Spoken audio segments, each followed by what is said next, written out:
আজ অন্যরকম একটা বিষয় নিয়ে একটু কথা বলি। আমাদের সামর্থ্য অনুযায়ী আমরা কুরবানি দেই।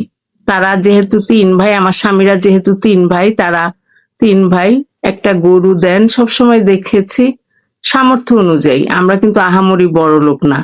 সেই আল্লাহর নামে কুরবানি দিয়ে সেই মাংস তিন ভাগ করা হয়, এক ভাগ গরিবদের জন্য, এক ভাগ আত্মীয় স্বজনের জন্য, আর এক ভাগ আমাদের তিন ভাইয়ের জন্য।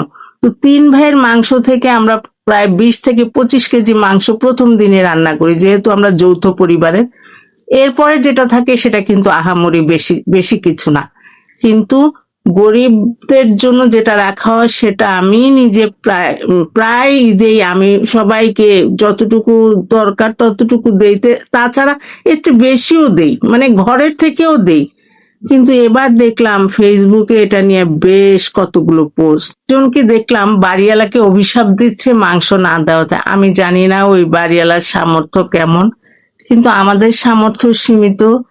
এই পোস্টগুলো দেখে মনে হচ্ছে কুরবানি দিয়েই কি মানুষ দোষ করে ফেলেছে। যারা মাংস নিতে আসে তাদের দেখেছি তাদের পুটলিতে 10 থেকে 12 কেজি মাংস, যা আমাদের নিজেদের জন্য রাখা ভাগের চেয়ে অনেক বেশি। এমন না যে আমরা রেগুলার মাংস খাচ্ছি, এমন না যে আমরা ফ্রিজ ভর্তি করে মাংস রেখে সারা বছর খাই, কিন্তু মাংস দিতে না পারলে বা কম দিলে ফেসবুকে সেটা নিয়ে পোস্ট করা কেমন জানি লাগে। মনে হয় কুরবানি দিয়ে দোষ করলাম নাকি। আল্লাহ যদি আমাকে কখনো সামর্থ্য দেন, পুরো একটা গরু কুরবানি দিয়ে অনেককে দেবার চেষ্টা করব ইনশাআল্লাহ। এমন পোস্ট দেখে আসলেই আমরা এখন আতঙ্কিত।